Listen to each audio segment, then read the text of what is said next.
Assalamualaikum everyone.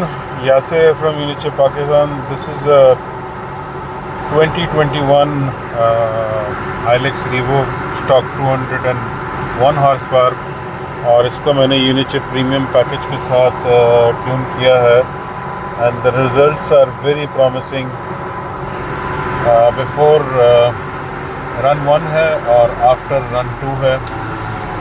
इसके अंदर अगर हम देखें तो मैक्सिमम 164.9 व्हील हॉर्स पावर ये प्रोड्यूस कर रही थी एट 3500 आरपीएम वर्सेस अब 230.9 व्हील हॉर्स पावर प्रोड्यूस कर रही है एट 3000 आरपीएम और the whole power graph is been change starting from 2000 RPM up to 4000 RPM. मैं इसमें आपको इसके टॉर्क के गेन्स भी दिखाता हूँ.